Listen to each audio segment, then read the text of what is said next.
Sebelumnya, Assalamualaikum warahmatullahi wabarakatuh. Saya di sini akan menjelaskan materi pembelajaran ekonomi untuk kelas 11 atau kelas 2 SMA. Jadi di sini ada materi indeks harga dan inflasi. Nah, jadi di sini ada konsepnya. Di sini saya membuat mind mapping untuk udah dibagi-bagi dari masing-masing materi. Jadi yang pertama ini ada pengertian inflasi. Pengertian inflasi itu adalah kenaikan harga barang dan jasa secara umum dan terus-menerus dalam jangka waktu tertentu. Dengan kata lain, nilai uang yang kita miliki menurun sehingga kita membutuhkan lebih banyak uang untuk membeli barang yang sama. Jadi inflasi juga dapat diartikan sebagai kemerosotan nilai uang karena banyaknya uang yang beredar. Nah, yang selanjutnya ini ada jenis-jenis inflasi.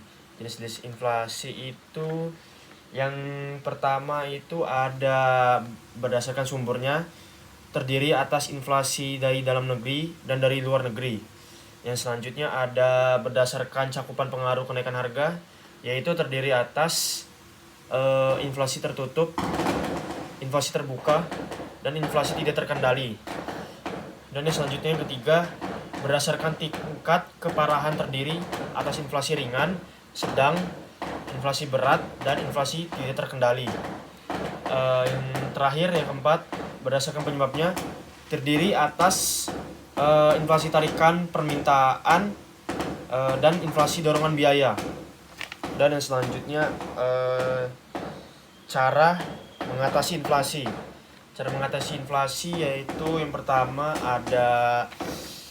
itu melakukan kebijakan moneter, yaitu meliputi meliputi kebijakan diskonto, operasi pasar terbuka, cadangan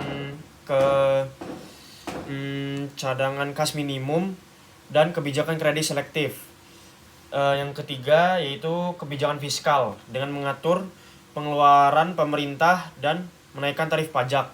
Dan yang terakhir yang ketiga ada kebijakan non moneter dan non fiskal, yaitu dengan menambah kapasitas produksi, terus menetapkan harga eceran tertinggi untuk pengendalian harga. Selanjutnya pengaturan distribusi barang. Dan yang terakhir nih menjelaskan macam-macam indeks harga. Yang pertama itu ada indeks harga konsumen, yang kedua indeks harga produsen, yang ketiga indeks harga yang dibayar petani, dan indeks harga yang diterima petani. Dan yang terakhir ada indeks harga implisit.